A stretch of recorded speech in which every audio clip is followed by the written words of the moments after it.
తెలుగువారికి చాలా సరదా ఇచ్చే పండుగ సంక్రాంతి పండుగ. సంక్రాంతి పండుగలో చక్కని ముగ్గులు, గొబ్బెమ్మలు, హరిదాసులు, గంగిరెద్దులు, కోడి పందాలు, ఇలా చాలా ఇతరితర చాలా విషయాలు మనం చూస్తాం.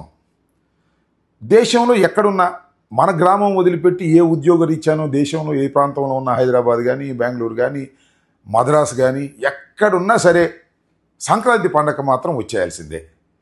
మన బంధువులందరితో కలిసి సంక్రాంతి పండుగ చేసుకోవాల్సిందే. అరిసెలు, గారెలు, బూరెలు, పులిహోర అన్నీ చక్కగా ఆరగించవలసిందే. చక్కని పండుగ, చాలా విశిష్టత, ఘనమైన పండుగ, గ్రామ ప్రాంతంలో చేసుకునేటటువంటి పండుగ. చాలామంది వచ్చేసి ఉంటారు గ్రామాలకి ఇప్పటికే. వారందరికీ నేను ఒక చిన్న విజ్ఞప్తి చేయదలుచుకున్నాను.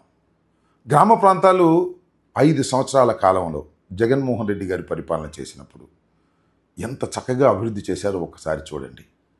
గ్రామంలో ఏదైనా పని ఉంటే ఆ గ్రామంలోనే పరిష్కరించుకోవాలి తప్ప పట్టణాలకు ఎగబాగవలసిన అవసరం లేదనే ఉద్దేశంతో అక్కడే సెక్రటేరియట్ వేశారు, అక్కడే వెల్నెస్ సెంటర్ పెట్టారు, అక్కడే ఆర్బీకే పెట్టారు.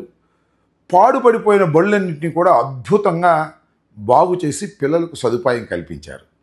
మీరు వీటిని చూస్తారు కదా, చూసినప్పుడు అక్కడికి వెళ్ళి ఒక సెల్ఫీ దిగి మీరు నేను ఇక్కడ చెప్తున్నటువంటి యూఆర్ఎల్లో #YS జగన్ మార్క్ అని మెన్షన్ చేసి దానిలో పోస్ట్ చేయాలని మిమ్మల్ని అందరినీ నేను రిక్వెస్ట్ చేస్తున్నాను.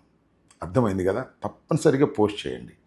మీ అందరికీ మరొక్కసారి హృదయపూర్వకమైనటువంటి సంక్రాంతి శుభాకాంక్షలు తెలియపరుస్తున్నాను.